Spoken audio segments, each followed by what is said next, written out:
Maman, je suis trop contente de t'avoir sur mon podcast. Moi aussi. Ça fait longtemps qu'on discute toutes les deux de faire un podcast ensemble. On avait déjà fait un podcast toutes les deux il y a quelques années. Ouais. Et entre-temps, il y a eu tellement de choses qui ont évolué.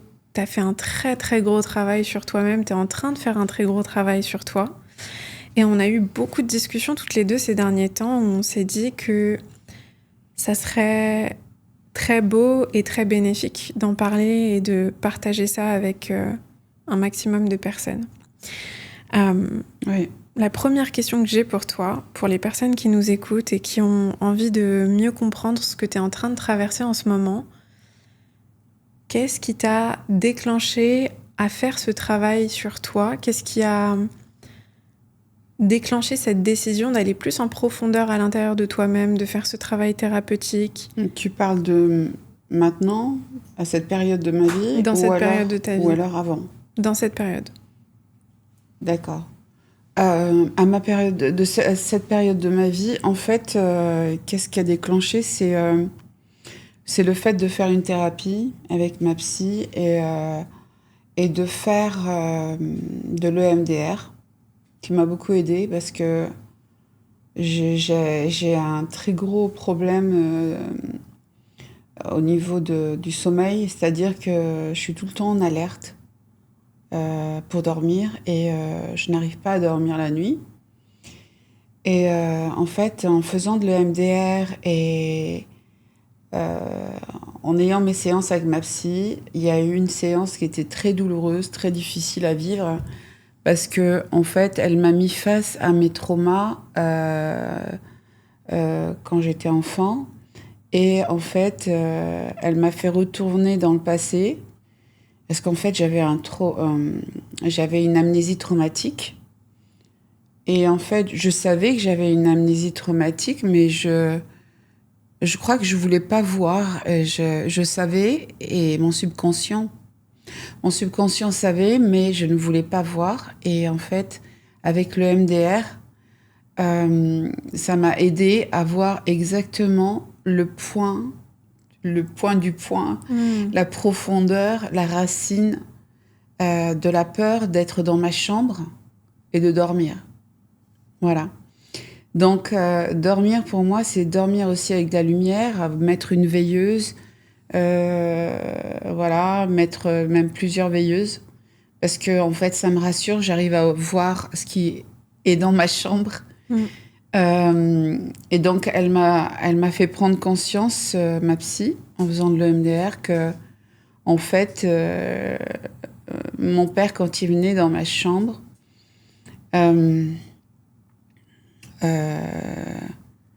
les souvenirs que j'avais, en fait, juste les souvenirs au départ, il y a déjà des années maintenant, où je me rappelle que mon père était devant la porte est ouverte, et je suis allongée dans mon lit, et j'ai ma chemise de nuit, j'ai 12 ans, à peine 12 ans, et j'ai ma chemise de nuit qui est relevée jusqu'à mon cou, voilà, et je vois mon père qui est à la porte entrouverte, et qui est en train de m'observer. Et c'est tout ce que j'avais comme information. Et l'information aussi où ma mère me donne ma clé pour que je ferme la porte à clé et où on m'enlève cette clé. Je pense que c'était mon père qui avait enlevé cette clé. Et je prends le bureau de ma chambre et je mets le bureau contre la porte. Parce que je veux me protéger. Mais je ne sais pas ce qui se passe, en fait. Je ne savais pas ce qui se passait. J'ai juste ces informations et je ne savais pas vraiment ce que c'était. Pourquoi. Ce qui s'est passé, c'est que après, quand j'ai fait cette thérapie avec le MDR, parce que le MDR, c'est extrêmement profond, parce que en fait, on te fait des gestes très rapides, moins rapides, etc. On fait des pauses, et dans ces pauses, on te demande qu'est-ce que tu ressens, c'est quoi, etc. Et au fur et à mesure de cette séance thérapeutique, et ben là, je découvre en fait que mon père m'a violée. Je découvre que mon père venait souvent dans ma chambre. Et je découvre aussi que ma mère me donne la clé. Pourquoi ? Pour me protéger, parce qu'en fait, mon père l'a tuée psychologiquement. J'excuse pas ma mère, mais je pense que c'était une femme qui a eu de gros traumatismes et qui se sentait impuissante devant mon père qui chaque jour à la maison prenait une arme qu'il avait, parce que c'était un militaire. Il prenait une arme, il était sur la table et il démontait toute son arme et ses balles, il les mettait à côté et il les nettoyait, il nous regardait, il les nettoyait, il disait si jamais il y a quelqu'un qui veut faire des problèmes, eh ben sachez que j'ai une arme. Et il disait, il parlait comme ça. C'était une, je sais pas si c'est exactement ces mots, mais tout ce que je sais, c'est que cette arme, elle faisait peur et que c'était un moment de dissuasion, d'intimidation. Vous vous tenez tranquille, sinon vous pouvez mourir, quoi. C'est ça. C'est ça. Voilà. Et c'est là que j'ai découvert que, en fait, cette porte qui me fait peur, où j'ai peur qu'on rentre, et j'ai toujours besoin que toutes les portes autour de moi soient fermées à clé. Même mon dressing, je le ferme à clé. La porte de ma chambre, alors je sais que je suis dans mon appartement, je suis en sécurité, et ben j'ai besoin de fermer la porte de ma chambre à clé. Ouais, c'est vrai que souvent j'avais du mal à comprendre ça et je te disais mais pourquoi tu fermes à clé ? Il faut que tu te sentes en sécurité avec toi-même. Et je me disais que c'était une insécurité que tu avais avec toi-même, mais en fait c'était une mémoire de ton passé que tu continuais à revivre en fait. Ouais, c'est ça. C'est ça. Et comment est-ce que tu as petit à petit eu le courage d'aller regarder à l'intérieur ce qui s'était passé, d'aller faire ce travail ? Parce que je pense aux personnes qui nous écoutent et qui ont peut-être, elles aussi, des bribes de souvenirs de leur passé, de leur enfance, mais qui ont eu probablement des amnésies traumatiques aussi, qui ont peut-être vécu des choses similaires ou peut-être d'autres types d'abus. Qu'est-ce qui t'a donné le courage, parce que ça demande beaucoup de courage, je trouve, d'aller affronter ça ? Qu'est-ce qui t'a donné le courage d'affronter ces parts-là que... Et ce qui m'a donné le courage, c'est que Dieu m'a donné deux cadeaux. C'est toi et ta sœur. Et pour moi, j'ai une mission. Je suis pas là que pour moi. Je suis là. J'ai pris la responsabilité d'avoir 2 enfants, 2 filles. Et je me dis que si je me soigne, si je me guéris, si je rentre à l'intérieur de mes entrailles, je dis bien de mes entrailles parce que c'est pas beau, il faut vraiment rentrer dans l'obscurité totale de ce qu'on est à l'intérieur de ce qui se passe, et c'est pas beau à voir. Je me dis que quelque part, je vais À ton échelle. À mon échelle, vous faciliter votre vie parce que vous allez comprendre ce qui s'est réellement passé dans la vie de votre mère, qui a toujours essayé de vous protéger, qui a toujours essayé de vous donner la meilleure éducation, seule, même parfois où j'étais seule avec vous, où je faisais par moments le papa et la maman. Et pour moi, c'est une mission. Et aussi, je veux me regarder en face. J'ai pas peur. J'ai pas peur parce que j'ai été une victime. Je suis pas responsable de ce qui s'est passé. Et je suis responsable, par contre, à mon âge adulte, de clarifier ce qui s'est passé pour que je puisse avancer en tant qu'adulte, en paix et en toute sérénité. Parce que j'ai besoin de sérénité, j'ai besoin de paix, j'ai besoin de me regarder en face et de me dire, mais en fait, la honte, elle doit changer de camp. T'as pas à avoir honte. Qu'est-ce que t'as fait ? On t'a violé, on a violé ton intimité, on a brisé la la ligne de la sécurité, de la protection que peut avoir un enfant, parce que un enfant, on doit le protéger, on doit l'éduquer, on doit lui donner de l'amour propre, etc. Mais aussi, on doit respecter son intimité. Et non, on n'a pas respecté cette intimité. Ça s'est reproduit à plusieurs reprises. J'ai subi aussi d'autres incestes. J'en parlerai pas maintenant, mais voilà. Tu parles de la honte et c'est hyper intéressant parce qu'on avait une discussion toutes les deux en off avant le podcast sur la honte et sur le fait que pendant longtemps on t'a donné honte aussi d'être une fille en fait et d'être d'abord une jeune fille, ensuite une femme. La honte d'avoir un corps de femme. Un corps de femme, la honte de vivre aussi une vie de jeune fille, oui. Parce que ton père était extrêmement dur et même dans ta famille, il y avait quand même ces règles très strictes que en tant que jeune fille, tu pouvais pas sortir ou même juste voir tes amis. C'est quoi les prises de conscience que tu as eues sur ça, justement, sur la honte? La prise de conscience que j'ai eue, en fait, c'est le fait de, quand j'avais 12 ans et que je commençais à avoir de la poitrine, en fait, on me donnait des vêtements très larges qui arrivaient jusqu'en dessous de mes fesses. Et il fallait que je cache mon corps, en fait. Il fallait pas qu'on voie mon corps. Donc... voilà, il fallait que je cache parce qu'il fallait avoir honte. Et je trouve qu'il y a beaucoup de femmes et de femmes qui ont été des jeunes filles, des jeunes femmes qui ont grandi avec ce sentiment de honte par rapport à leur corps, comme si c'était sale d'être une femme, d'avoir un corps de femme. En fait, c'est ce que eux expriment. Mais la réalité, c'est que les impulsions de même un père incestueux n'est pas capable de voir son enfant comme un enfant et non comme une femme. C'est-à-dire, c'est se cacher soi-même, avoir honte de soi-même pour dissimuler sa propre incapacité à ne pas avoir lui-même un regard sale sur son enfant, en fait. Exactement. Ouais. Et comment est-ce que là, aujourd'hui, avec toutes ces prises de conscience que tu as,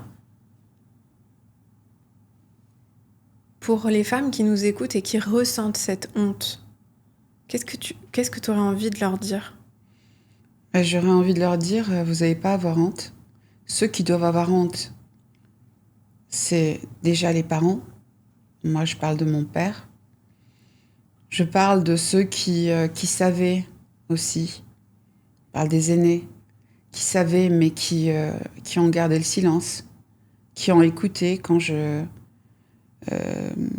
j'étais enfant et que je parlais de quelque chose.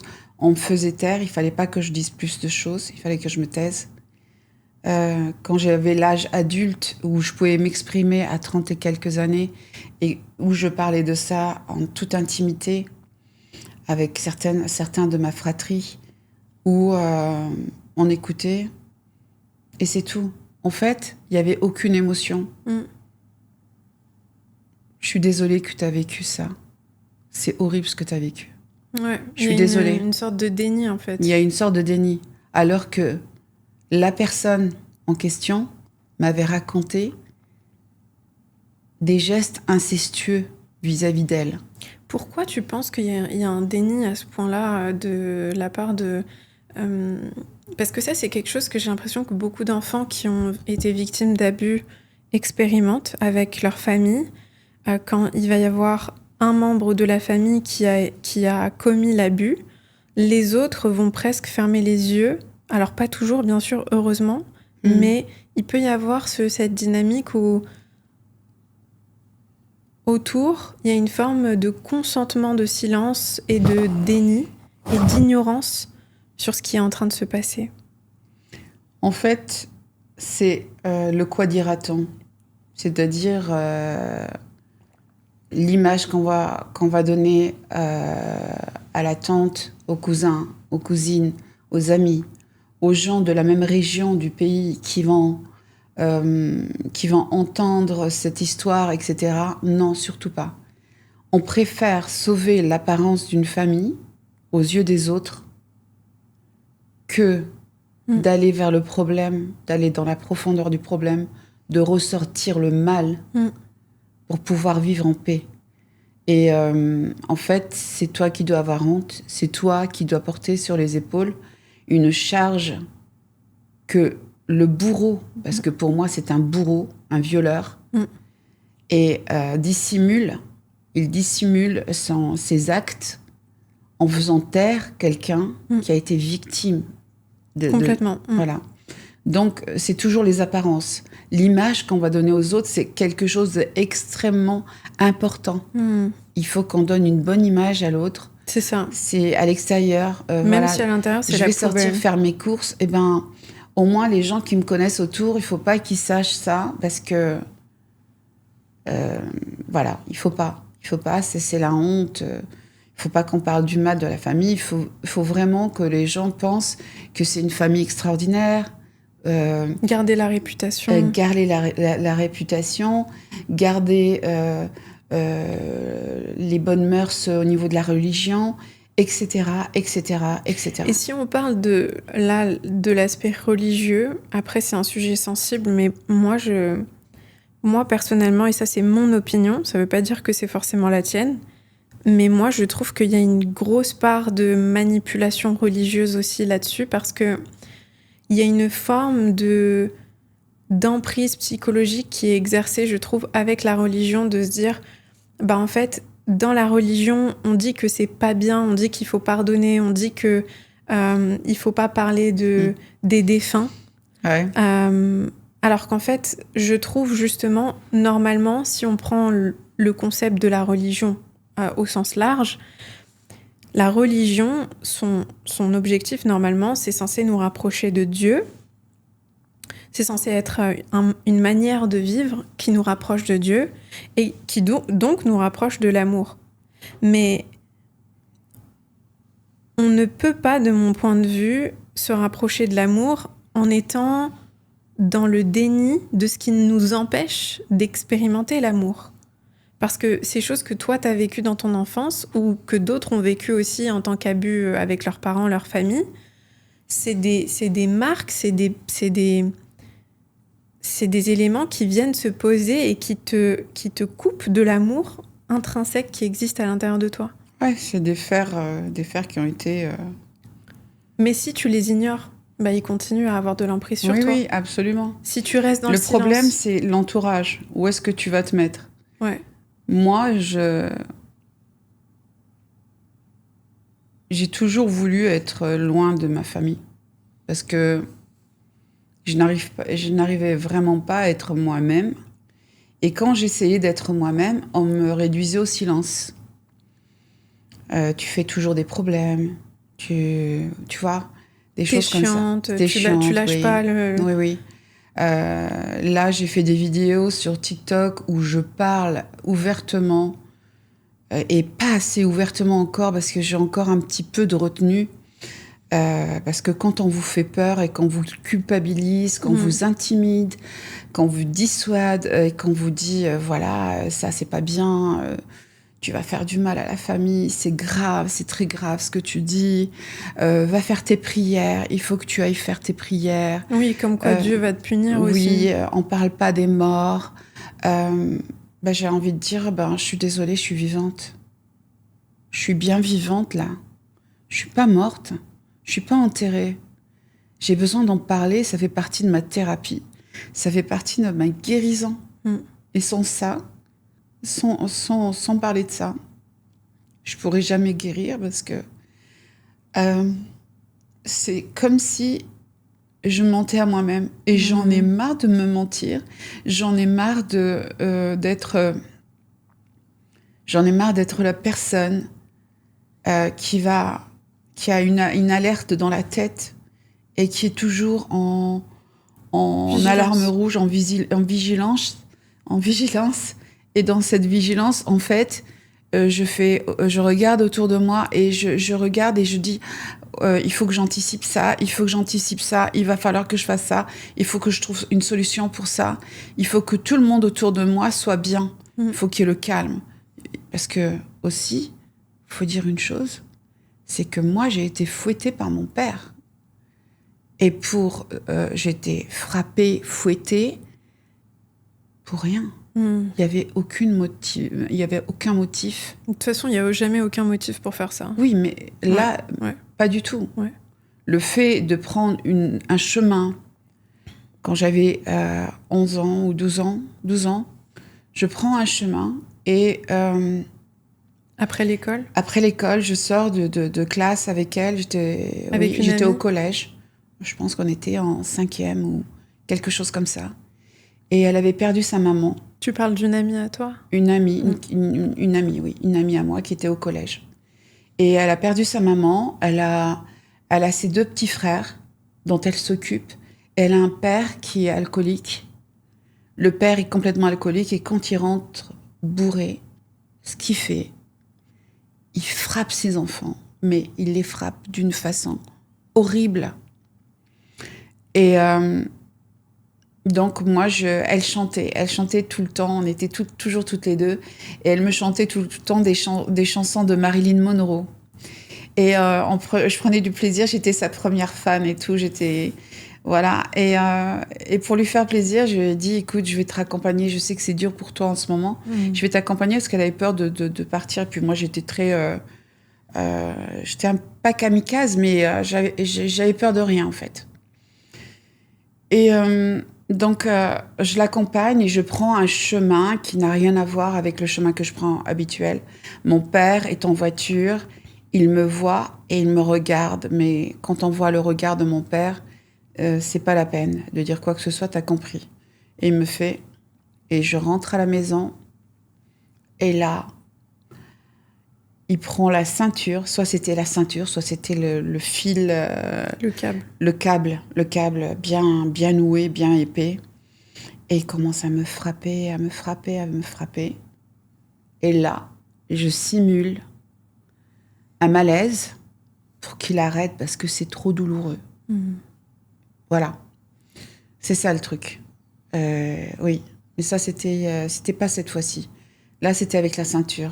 La fois d'après, c'est là où j'ai réfléchi. Je me suis dit, bon, il va falloir que je me protège. Là, qu'est-ce que je fais ? Et puis là, j'ai simulé un malaise et je disais, je vois plus rien. Et là, il a pris peur. Et il a arrêté. Oui, il a arrêté. Ouais, c'est... Ça, je trouve que ça laisse énormément de marques, de grandir avec des parents qui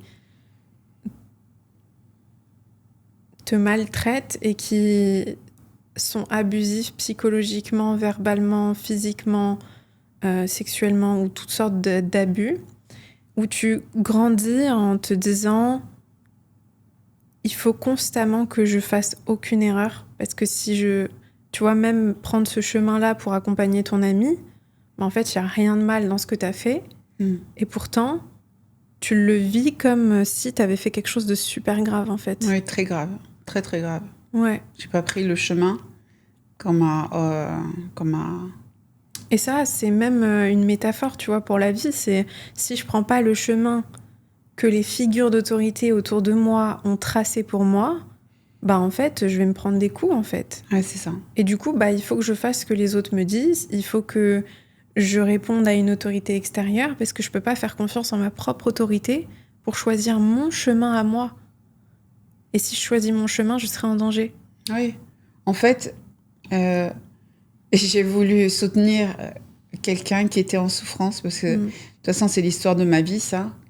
De toujours soutenir les gens qui étaient en difficulté... qui essayaient de trouver des solutions pour leur vie, qui étaient dans la douleur, etc. J'ai toujours eu des missions comme ça. J'ai toujours été amenée à aider des personnes comme ça. Et en fait, ça m'a traumatisée parce que je me suis dit, il faut que je surveille tout, là. Il que je fasse attention. Parce que si je fais pas attention, il va m'arriver des choses horribles. Ouais. Ouais, je comprends. C'est ça. Donc, toujours avoir peur. Et je disais donc que je commençais à faire des vidéos sur TikTok. Et les vidéos qui ont été vues par la fratrie m'ont envoyé des messages, même pas appelé. Ils m'ont même pas appelé pour me dire mais dis-moi, Férouz, est-ce que tu vas bien? Est-ce que ça va? Est-ce que tu as vécu? Ça a été difficile. Ouais, moi, ça m'a vraiment choquée, ça. Ça m'a... Et, ouais. Et de me dire, c'est très grave ce que tu as fait, parce qu'il y a des gens de telle ville qui savent ce que tu as posté comme vidéo, ils ont vu, il y en a qui sont en colère, il y en a même au pays qui sont au courant, c'est très très grave, tu nous mets dans une mauvaise situation, va faire tes prières, demande de l'aide à Dieu, on parle pas des morts, les morts il faut les laisser à leur place, le prophète a dit qu'il fallait les laisser à leur place, etc., etc., etc. Je n'ai ni répondu à mes 2 frères et sœurs. Je les ai laissés comme ça. Je me suis dit, je ne vais pas répondre parce que, en fait, ils s'inquiètent de leur image et de l'image familiale. Mais l'image familiale, quoi? On avait un père qui a divorcé de notre mère, qui a refait une autre vie, qui a pris tout son or, qui a pris tous les bijoux qu'elle avait pour le mettre sur le cou, sur les oreilles, sur les bras d'une autre femme qui n'était pas ma mère. D'ailleurs, j'ai découvert, je ne savais même pas.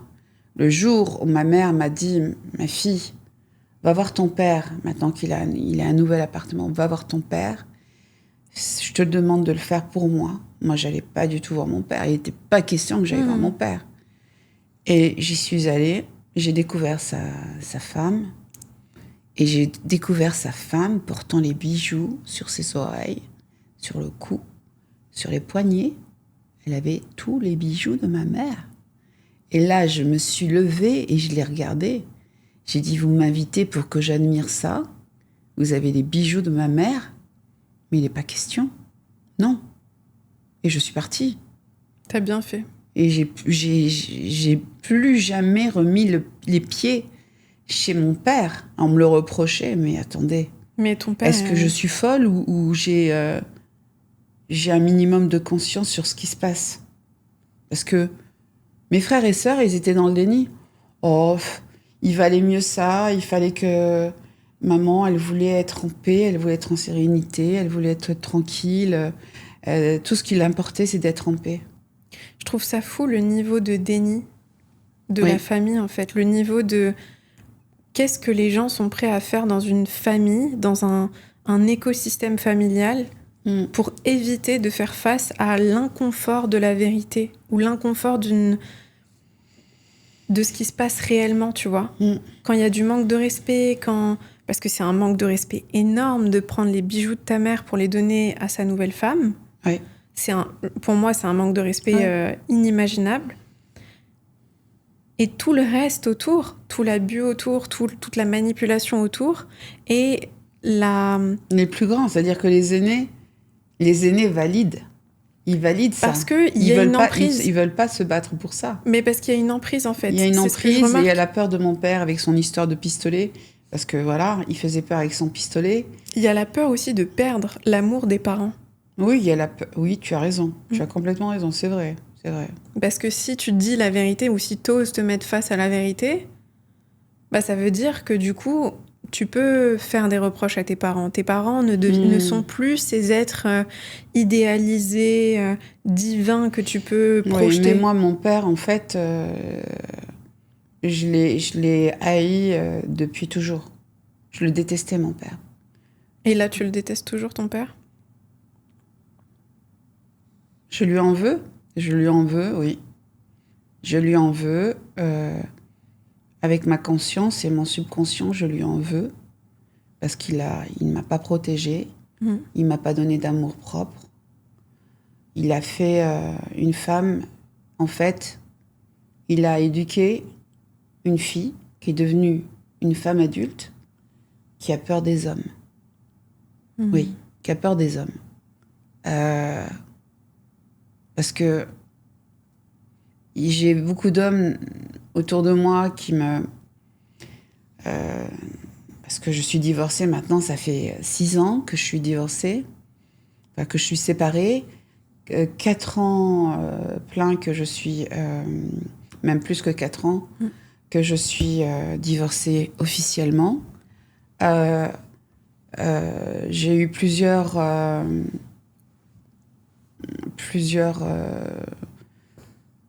dates, plusieurs crushs, etc. Mais j'ai jamais voulu aller plus loin. Parce que déjà, j'ai une très mauvaise expérience avec... De couple.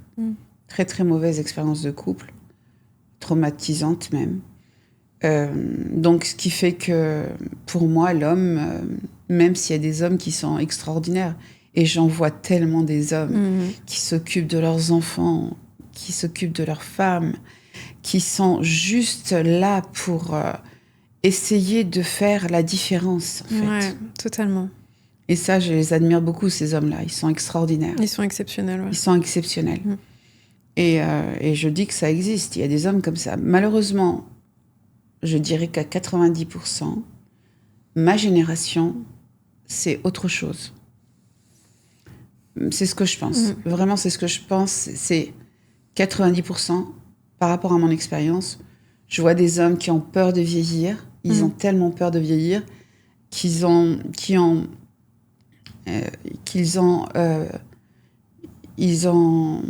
envie de garder une image de jeune homme, tu vois.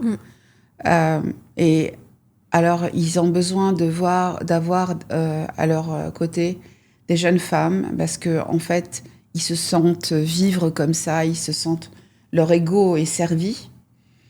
Donc voilà, pour moi, c'est juste une parenthèse pour dire, voilà, c'est... voilà, donc c'est difficile pour moi, la confiance et tout ça. C'est quelque chose que je suis en train de reconstruire. Complètement, ouais. Je me reconnecte à ma féminité. Tu parlais de ta relation avec les hommes et du fait que pendant longtemps, tu avais peur des hommes. Comment aujourd'hui tu te sens par rapport à ça? Et qu'est-ce qui t'aide le plus aujourd'hui à te libérer de cette peur et te sentir plus en sécurité avec les hommes? Tu m'as fait découvrir une très belle ville en Espagne, Marbella. Et quand j'étais dans cette ville, je me suis dit, bon, Mariam, elle va travailler aussi, il va falloir que je m'occupe. Et j'ai essayé de trouver des activités pour m'occuper aussi. Essayer de travailler aussi en même temps et avoir des activités. Et la première activité à laquelle j'ai pensé, c'était le flamenco. Donc, j'ai pris des cours de flamenco.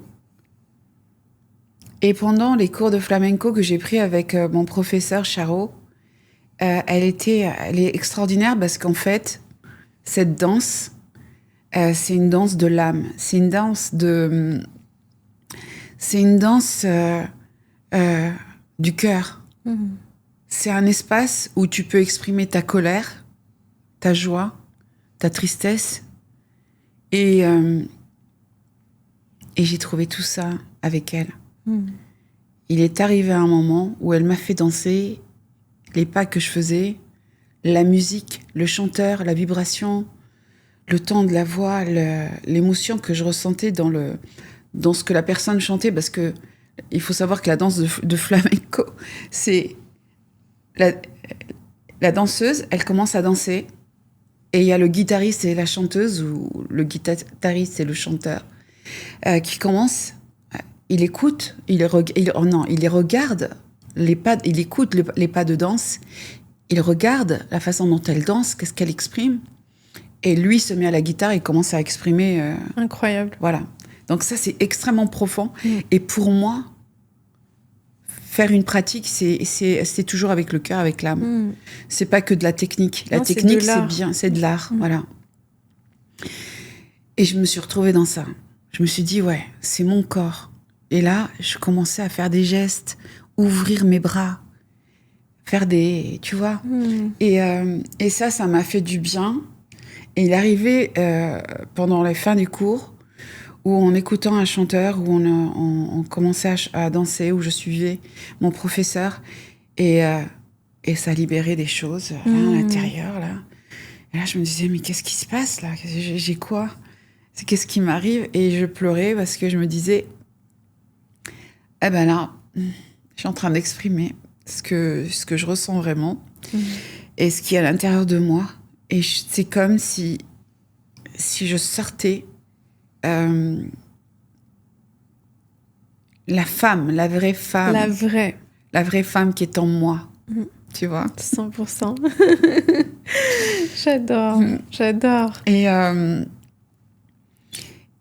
ça m'a bouleversée. Et j'ai continué le flamenco. Et le flamenco, ça m'a beaucoup aidée. Tu t'es réapproprié ton corps, en fait. Voilà, c'est ça. Et je trouve que c'est magnifique de voir, tu fais des pratiques, tu as toujours été hyper sensible à la musique, tu chantes depuis super longtemps, tu fais de la musique, tu fais du chant lyrique, tu as créé ton chœur avec tes chanteurs, tu as créé un chœur, tu as fait plein de concerts, tu as organisé plein d'événements. La musique, ça fait vraiment partie de toi. Tu danses dans la rue, tu danses partout, tu es vraiment habité par la musique. C'est vraiment quelque chose qui te... Et je trouve qu'aujourd'hui, tu as réussi à te reconnecter à la vraie toi grâce à ces différentes pratiques artistiques. Tu vois, le flamenco, la peinture aussi, maintenant tu fais de la peinture. Oui, la peinture, c'est... En fait, la peinture, en parlant d'abord de la danse, je dirais une chose. C'est que tu sais, des fois, tu es connecté à l'enfant intérieur, mais aussi à ton être intérieur. Et moi, je sais pas, il y a des fois où j'ai des moments d'absence. Quand je sors, je suis dans une bulle. Et il y a des moments, quand je danse ou quand je fais des gestes un peu bizarres, où les gens, ils sont là, ils regardent, ils disent, oh là là, qu'est-ce qui lui arrive à celle-là? En fait, c'est comme si je priais. C'est comme si je faisais appel à Dieu et que je lui disais, voilà, je suis là, j'existe. Et ça me fait du bien de faire ça. Ça me fait du bien de bouger et de prier. Pour moi, la danse, c'est une prière. Le chant, c'est une prière. C'est vraiment une prière, c'est une connexion à Dieu. On dira tout ce qu'on voudra. C'est pas que de la technique, c'est pas vrai. Et le dessin. J'ai remarqué que quand je vais pour dessiner, il y a plus de temps. C'est pas 1 minute, 2 minutes, 1 heure, 2 heures. Il y a plus de temps. J'ai mes pinceaux dans la main. J'ai, voilà. Ta toile. Ma toile et ça y est, j'y vais. J'y vais, je suis dans une zone où je sais pas où je suis. Mais je vois pas... Je n'arrive pas à compter. Je ne compte plus. Je ne vois ni le début ni la fin. Et quand on me dit, oui, ça y est, l'atelier est terminé, je me dis, mais attends, j'ai pas vu le temps passer. Et ça me soigne. Ça me fait du bien. Parce que ça, il s'agit de moi. C'est moi, ça. C'est pas quelqu'un d'autre. Je trouve ça hyper puissant aussi pour les gens qui nous écoutent et qui auraient envie de se reconnecter à eux-mêmes. De s'autoriser à explorer des pratiques artistiques, en fait. Ouais. Et comment est-ce que la danse t'a réconcilié ou te réconcilie en ce moment avec ton corps? En fait, la danse, elle me réconcilie avec mon corps parce que la danse donne de l'amour. Ça donne de l'amour à ton corps. Les gestes, la grâce, l'expression d'une émotion. Moi, je trouve que ça me reconnecte à mon corps, à qui j'ai fait du mal, à qui je demande pardon. Parce que pendant longtemps, je me suis réfugiée dans la nourriture et j'ai fait beaucoup de mal à mon corps parce que je voulais cacher quelque chose. J'ai mis des couches et des couches et des couches. Et je me suis dit, je voulais protéger la personne que j'étais. Euh, C'était ma manière de protéger. Et aussi le fait de manger et de me dire, bah oui, je suis en train de manger parce que il y a quelque chose qui me manque là. J'ai besoin de quelque chose et je prends du plaisir à manger et ça me fait du bien. Alors qu'un jour, je me suis dit, mais en fait, t'es en train de te punir là. Il n'y a personne d'autre que toi-même qui est en train de prendre cette nourriture qui est mauvaise pour toi et qui la met dans la bouche. Tu es devenu l'esclave de ça. Et je me suis parlé, je ne pourrais pas dire que je me suis parlé mal, je me suis dit, Férouz, réveille-toi. T'as un corps extraordinaire, t'as une belle musculature, t'as tout ce qu'il te faut pour transformer ton corps, pour vivre vraiment à 100% qui tu es. Et en fait, c'est juste pour dire que je me suis longtemps fait du mal. En fait, ce qui est important aussi, c'est de réaliser que l'effet t'a fait du mal, mais l'intention derrière, c'était de te faire du bien. T'essayais de te faire du bien. Ouais. Oui, c'est à double sens. Mais la vérité, c'est que je me punissais. Ouais. Parce qu'on se punit aussi. On se cache. Oui, on se cache, mais d'une certaine façon, si tu sais que quelque chose n'est pas bon pour toi et que tu le fais, c'est que tu te punis au fond de toi-même, c'est que tu penses que t'es pas assez bien pour avoir le meilleur. C'est vrai. Très juste. Très, très juste. Et là, aujourd'hui, ta relation à la nourriture, tu dirais qu'elle est comment? Et pour celles qui nous écoutent, je sais qu'il y a beaucoup, beaucoup de femmes qui ont des conflits avec la nourriture et qui ne savent peut-être pas comment se nourrir autrement qu'avec des aliments qui sont pas forcément toujours bons pour elles. Moi, je dirais que en fait, il faut voir si c'est une impulsion. Parce que les impulsions, elles arrivent quand? Il faut se poser la question. Au moment où j'ai envie de manger, en fait, qu'est-ce qui se passe dans mes émotions? Qu'est-ce que je ressens? Du stress? Il y a quelque chose, je suis en train de me cacher de quelque chose. Je suis en train de revivre un trigger qui me fait mal et j'ai besoin de compenser pour calmer mon système nerveux, pour me réguler. Ou alors, est-ce que je vais écouter mon corps? Je vais essayer d'entendre ce qu'il me dit. J'ai besoin de quoi, là? J'ai envie de manger quoi? Qu'est-ce qui est bon pour mon corps? Et là, je le fais. Je ne suis pas encore sortie de tout ça. Parce que c'est très difficile. C'est beaucoup mieux qu'avant. Parce que j'avais eu la maladie de Lyme aussi. Et la maladie de Lyme m'avait mis dedans, mais complètement, parce que c'est une maladie où tu restes figé, tu peux plus bouger, ton système nerveux, enfin, ça c'est un autre sujet, mais ça m'a pas aidé. Aujourd'hui, je peux dire que tout ce qui me met à terre me donne de la force pour me relever d'autant plus. Amen. Voilà. En fait, tout ce qui me fait baisser la tête, tu vois, c'est ça. En fait, ok, j'ai subi ça. J'ai eu des maladies aussi, des maladies très graves, que j'ai soignées et où j'ai prié, où j'ai parlé à mon corps. Mais qu'est-ce que j'ai parlé à mon corps? J'ai jamais parlé à mon corps comme au moment où j'ai été malade. Voilà. Oui, j'ai jamais voulu parler de ce sujet parce que je me disais que quand on parle de maladie, on le fait vraiment vivre. Mais c'est vrai que je ne veux pas donner de la force à la maladie, je veux donner de la force à la vie parce que je veux nourrir ce qui est important pour moi.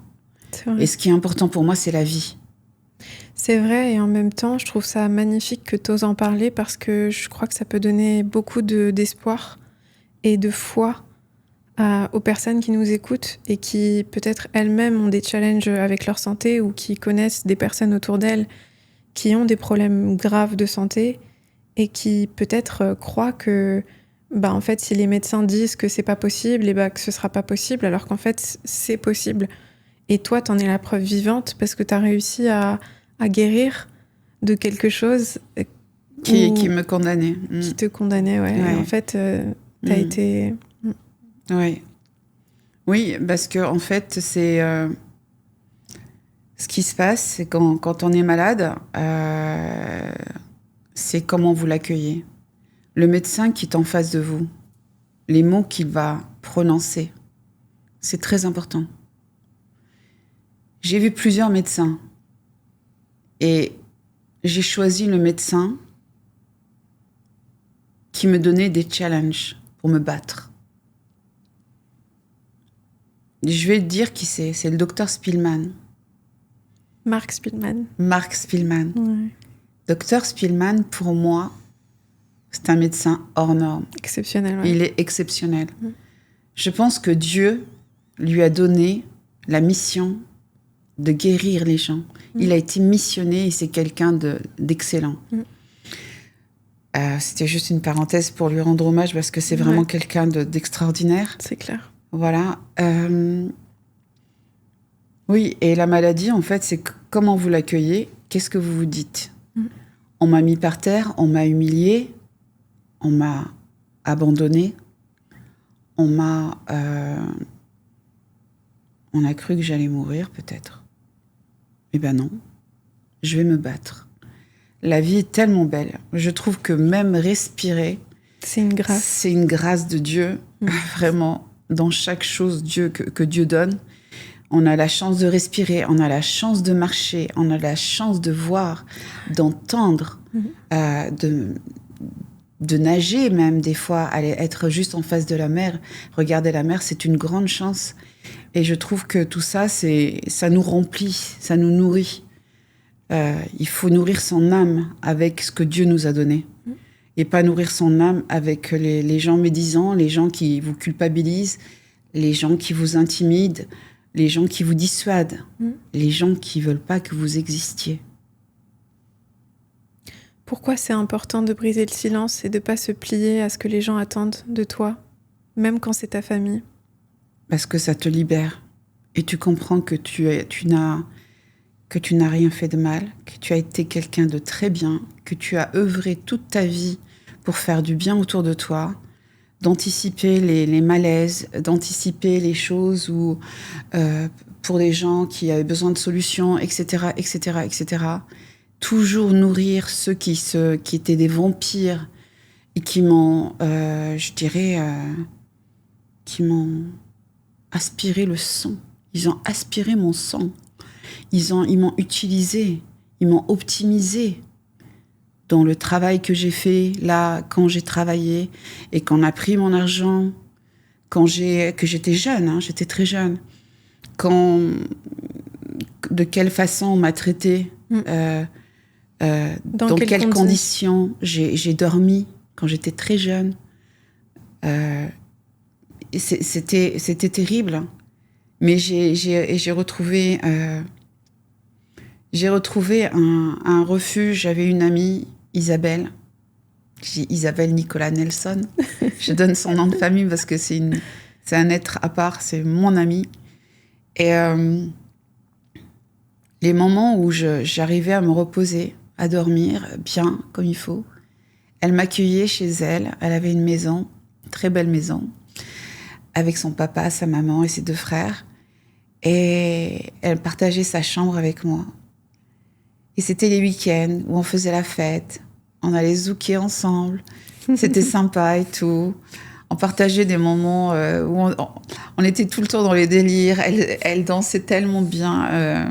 Elle faisait ses chorégraphies avec Michael Jackson. Enfin, c'est une amie d'enfance. Et elle m'a beaucoup aidée parce que elle m'hébergeait chez elle. Enfin, m'hébergeait. Elle m'invitait. Et on passait du bon temps, en fait. Vraiment beaucoup de bon temps ensemble. Et je la remercie. Je la remercie parce que, pour moi, cet espace, c'était un moment de bouffée d'air frais. Ouais. Et jusqu'aujourd'hui, elle est toujours dans ma vie. C'est incroyable, hein, ça fait longtemps. On s'adore toutes les deux. On s'est apporté mutuellement. Et elle a toujours été là pour moi et j'ai toujours été là pour elle. Voilà. C'est trop beau. Ouais, c'est ça. Donc oui, il y a eu ça, il y a eu beaucoup de choses. Mais oui, ce que tu dis, c'est important sur le fait de briser le silence et de s'autoriser à exprimer ce qui a besoin d'être exprimé, quitte à déranger en fait. Déranger les proches, déranger la famille, déranger le status quo, l'ordre qui a été établi. Parce qu'en fait, cet ordre, c'est parfois une énorme poubelle en fait. Et si personne ne brise le silence, la poubelle, elle s'accumule et elle se transmet de génération en génération jusqu'à ce qu'il y ait une personne qui ait le courage de briser le cycle. Et toi, t'as brisé le cycle et tu peux être fière de toi pour ça. Merci, ma chérie. C'est vrai. Je me suis toujours sentie comme un mouton noir, tu vois. Vraiment le petit canari noir même, je dirais. Parce que le jour où j'ai décidé de vivre à Dubaï, je me rappelle que mes proches, ils me disaient « Ah, mais tu sais, tes filles, elles doivent t'en vouloir de vivre aux Émirats, etc. Franchement, tu dois te poser des questions, etc. » En fait, c'était pas sincère ce qu'ils me disaient. En fait, le truc, c'était que ça dérangeait leur confort à eux, leur zone de confort, parce que oser aller vivre à l'étranger, partir à l'étranger, aller vivre comme ça, tu vois, s'installer seul, même si mon ex était pas loin.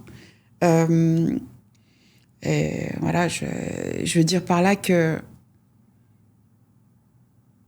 mais j'avais pas envie de faire les choses comme les autres. C'est tout. J'ai jamais voulu avoir un travail stable et avoir un salaire tous les mois, etc., etc. J'ai envie de construire quelque chose, mais qui vient de l'intérieur de moi, de mon âme. Qu'est-ce qu'elle dit, mon âme? C'est quoi qui est à l'intérieur? C'est quoi que je veux représenter quoi? C'est quoi ma mission ici sur Terre? Oui, on est là aussi pour nous, mais pas que. Ah, c'est clair. On n'est pas là que pour nous servir. On n'est pas des égocentriques. On est des personnes qui sommes un maillon parmi tant d'autres. Et on fait tous partie du 1. On fait tous partie du 1. Il ne faut pas qu'on soit le maillon faible. Il faut qu'on soit le maillon fort. Et aussi, pour être un maillon fort, il faut se mettre en face de ses vérités. Il ne faut pas avoir peur de voir les côtés obscurs qu'on a à l'intérieur de nous. Parce que moi, quand pour revenir à ma thérapie et à ma séance de MDR, ce que je peux dire, c'est qu'à un moment, quand elle me parlait, etc., qu'elle me faisait le MDR, j'allais au fond, du fond. Et là, je revoyais, je revisionnais ce que je voyais et où j'étais, etc., et ce qui se passait, etc. Prendre conscience de ça et de me dire que mon père m'a violée. Et pas qu'une fois. C'est horrible. Oui. Voilà. Et ça... Mais du coup, tu vois, tu l'as refait ça. En fait, tant que c'était caché dans l'obscurité, ce qui était caché continuait à avoir de l'emprise sur ta vie. Et tu guéris finalement une blessure en l'exposant à la lumière, et c'est ce que tu as fait. Et en fait, c'est à ce moment-là que tu t'en libères. C'est pour ça que ton message, il est tellement important, parce que il y a beaucoup de personnes aujourd'hui qui croient qu'elles sont protégées en gardant sous le tapis, dans l'obscurité, ce qu'elles ont vécu, parce qu'elles croient que si elles le mettent à la lumière, elles vont pas pouvoir tenir l'espace d'inconfort et de souffrance qui vient avec ça. Mais finalement, c'est constamment inconfortable quand t'es en train de dissimuler. Ouais. Et alors, comment est-ce que la foi a joué un rôle dans ce cheminement que tu prends maintenant depuis quelque temps? C'est quoi le rôle de la foi dans tout ça? Le rôle de la foi? De ta foi? De ma foi? Comment est-ce que ta relation avec Dieu, elle t'aide à... En fait, quand j'ai de la gratitude envers Dieu, même quand les jours vont mal. Parce que des fois, au début, je me posais la question, oui, pourquoi moi? Et ceci et cela. Et puis, j'ai commencé à prier, je priais. Et j'avais des signes. Je marchais. Je m'obligeais de marcher. C'est comme ça que la foi, elle vient. C'est dans l'endurance. Dans l'endurance. Il faisait très chaud. J'étais à Dubaï, j'allais à Cat Beach. Et Jumeirah Beach. Et j'allais marcher. Il faisait une chaleur incroyable. Mais vraiment très, très chaud. Et vers 16h30, 17h, j'allais marcher. Et je pleurais. J'étais à plus de 100 kilos. J'étais à plus de 100 kilos. Et je marchais. Et je me disais, tu marches ou tu meurs. Mais tu dois marcher. Et Dieu t'aidera. Voilà. Ouais. Voilà, c'est ce que je me disais à l'intérieur de moi. Et je marchais, je pleurais, je marchais. Je continuais, je pleurais, je marchais à chaque fois. Un jour, je marche et je regarde. Je vois, je ne sais pas si c'est le Christ, si c'est Jésus. Et je le vois. Il me dit avance, avance, tu vas y arriver. Voilà ce que j'ai comme vision. D'accord? J'ai ça comme vision. Et j'y vais. Un autre jour, je suis dans la chambre et je commence à pleurer. Je suis dans ma chambre et la fenêtre est à moitié, mais vraiment le quart ouvert. Et le rideau est fermé. D'accord? Il y a juste le vent qui vient comme ça, avec le rideau, et qui soulève le rideau. Il y a 3 colombes qui rentrent dans la chambre, qui se mettent sur mon lit. Et je suis en face de mon miroir, en train de pleurer, assise. Et je les regarde, elles restent immobiles et elles m'observent. Jusqu'à ce que j'arrête de pleurer, et elles repartent. Et j'ai pas eu que ces éléments. En fait, c'est 2 exemples. Parce que je sais qu'il y a beaucoup de gens qui sont sceptiques, etc. Mais ça me regarde pas. C'est leur histoire. Dieu est bien là, il est en nous, il est tellement proche de nous qu'on n'a même pas idée, de comment il est proche en fait. Comment on peut se connecter à lui tout le temps. Et j'y crois parce qu'il a fait des miracles dans ma vie. Il a fait que des miracles dans ma vie. Tellement. Ma guérison, retrouver de l'amour-propre pour moi. Même si le parcours est semé d'embûches, c'est semé de pierres, de cailloux, on tombe, on se relève, ça fait mal, on est blessé, on croit qu'on va pas y arriver. Mais cette foi, elle est là, elle nous anime, et elle est à l'intérieur de nous. Et on pourra jamais faillir jusqu'à notre mort. Et même après la mort, on aura toujours la foi. Parce que notre âme, elle continuera toujours. Moi, c'est ça. C'est ma foi. Mais je parlerai pas de religion. Je pense que les livres, c'est les livres. Jésus, c'est Jésus. Et je crois à la bonne conduite de chacun et la responsabilité de nos actes, de nos comportements et du juste. Et la posture du cœur. Et la posture du cœur, voilà. Amen. Amen. Est-ce que t'as un message, un dernier message que tu aimerais faire passer à ceux et celles qui nous écoutent? Je dirais, n'ayez pas honte de vous. Et que la honte, elle doit changer de camp. Vraiment. Il faut rétablir la vérité. Il ne faut pas avoir peur. Il y a tellement d'enfants qui ont subi des incestes. Il y en a tellement. Il y en a qui se sont suicidés. Il y en a qui sont tombés dans la prostitution, dans la drogue. dans l'alcool. Il faut garder la foi, il faut croire en Dieu et il faut croire en la vérité et à la justice. Même quand on pense que c'est une utopie, excuse-moi. Et je vous dis, libérez la parole. N'ayez pas peur. Une fois que vous libérez la parole, j'ai senti, moi, quand j'ai fait le MDR, à cet instant, c'était comme quelque chose qui était au fond de moi, au fond de mes tripes, dans mes entrailles, et qui était ressorti. J'ai eu la gorge nouée pendant quelques jours. Et c'était comme si c'était les pleurs, mes pleurs d'enfant qui n'ont pas été exprimés, qui étaient restés là. Qui ressortaient. Donc, libérez-vous. N'ayez pas peur. Une famille qui a une relation avec vous, que pour vous prendre des choses et que vous restiez à votre place. Pour pas les déranger. Que vous n'ayez aucun confort. C'est pas une famille. Ils vous aiment pas. Ils vous aiment pas du tout. En fait, ils aiment l'image qu'ils renvoient aux autres. Ils sont peut-être même pas conscients qu'ils étouffent la personne. Oui, ils sont pas conscients parce qu'ils le font auprès d'eux-mêmes. Voilà, c'est ça. C'est ça.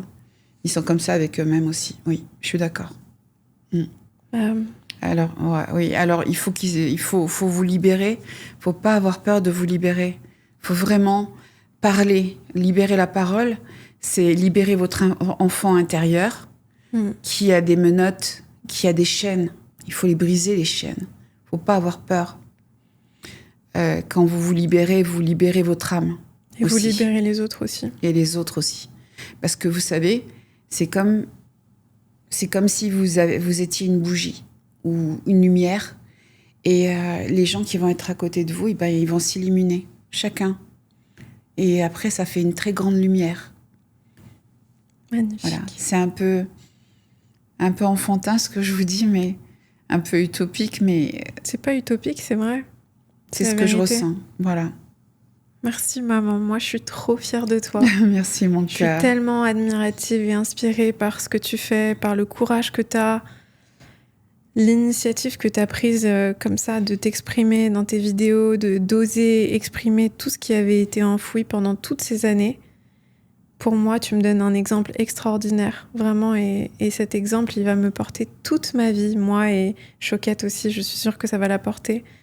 Et je veux te dire que je t'aime plus que tout.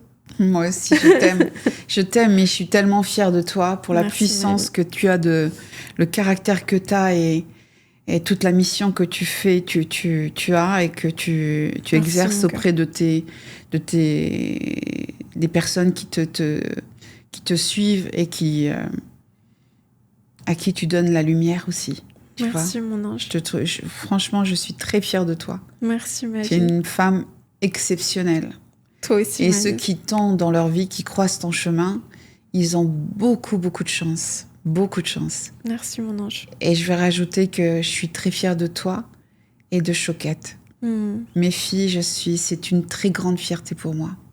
Vous êtes des femmes exceptionnelles. Merci mon Et cœur. bravo Mariam, pour tout le travail que tu accomplis.